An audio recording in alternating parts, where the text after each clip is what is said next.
inde am Mansur Abubakar moɗum ɓuri andirgo bandirawo wuro Jamel. Ko waɗi mi wari ndu suudu ni hande ñande na musamman nde ɓe wisi dow muhimmanci radio waɗi mi waroy ɗo. To a heɗake warkina ko a heɗaki? Mi heɗaki wargo. To ra hande a wari hunto ngon ayi hunto ngon ngo latiri koyo ɓuri okkukima seyo?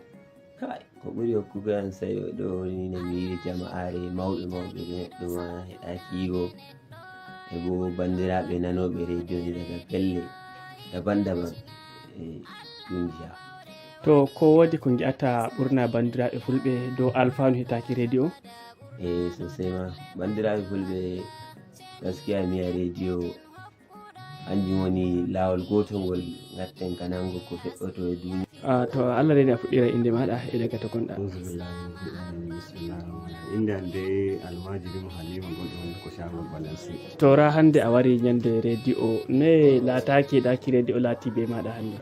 Ñande radio gaskiya mi waɗi murna, mi waɗi farin ciki sosai tunda sabida da Allah mi hetino radio tsakani Allah. Radio goɗɗum faminiyan ko ɗum waɗata ɗum andini e yimɓe andiyan e dow kuuga radio. Ko wodi goɗɗum alfaalu ɗum keɓuɗa barka heɗitaki radio? Inchallah alfaalu mawɗum ma tunda hoore am waytake namo bandiraɓe woɓɓe mi hollita woɓɓe ma ɓe ketinto radio gam ɓe keɓa ɓe paama ko mi faami. To ko wodi goɗɗum ɗum keɓuɗa barka heɗitaki radio?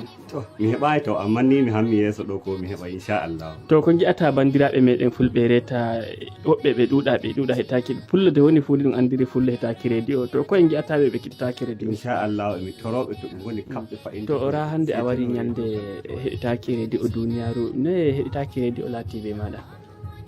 Mi heɗito radio na hande min newi heɗitaki radio to min gaskiya heɗitaki radio ɗum warti ɓeddare wojji am. To ko wodi goɗɗum alfanu ɗum keɓuta barka heɗitaki radio? Mi heɓi alfanu saboda alfanu ɗum kenmin ceede an keɓantan ɗum saboda mi heɓi ilmu sosai ga heɓitaki radio.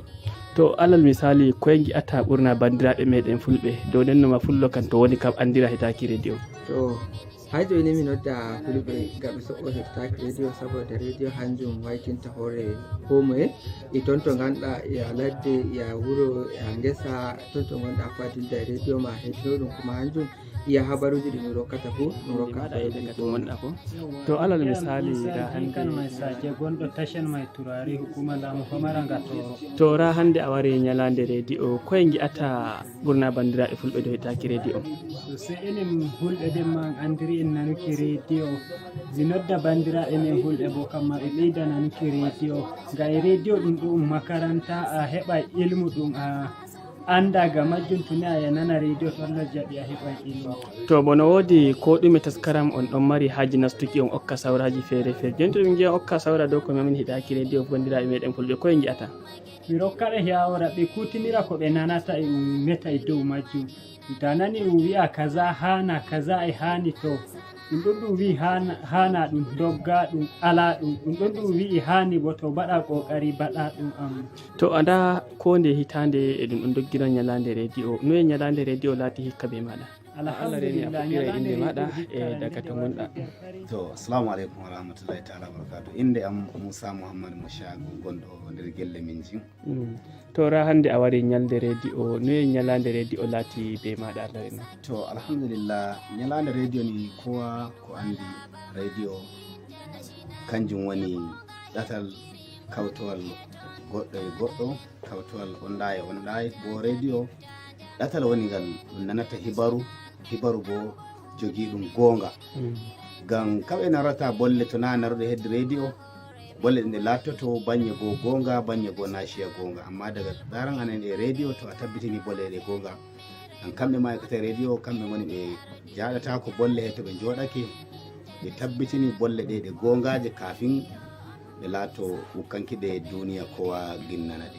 To ɗume wonta alfanu heɗitaki radio e hakkunde ummatoje? To alhamdulillah alfanu heɗitaki radio hakkunde ummatore kanjum jeyi kullu fene ɗum mo giɗa sauraro radio to lalle a toye bo ɗan wodi bimtaki dow fiiji daban-daban hawtade e Allah reni a fuɗɗira inde maɗa e daga to gonɗa. Assalamu alaikum wa rahmatullah. inde am Abdul Momini mon ɓari andirki Mandela o bankasa sarkin yakin sa'umai gonduma kangere. Tora hande a wari gilla suudu radio ñalde heɗitaki radio e jonde maɗa fullo kettoɗo radio noye ñannede laati be maɗa? Hande kan gaskiya ina mi wondi farin ciki mi wondi mi wawata ma yarakero mi yara no mi nanta iyani. To ko wodi goɗɗum alfanu ɗum keɓuta alfanu ko barka heɗitaki radio? Sosai ma gin saboda min daga Allah waɗi mi fuɗi ekkitaki nanki radio gaskiya mi ɓuri gin duuɓi mi waɗi duuɓi 15 mi hettido radio amma gaskiya mi waɗi ko mi andi sosai nan ido albarkaci radio.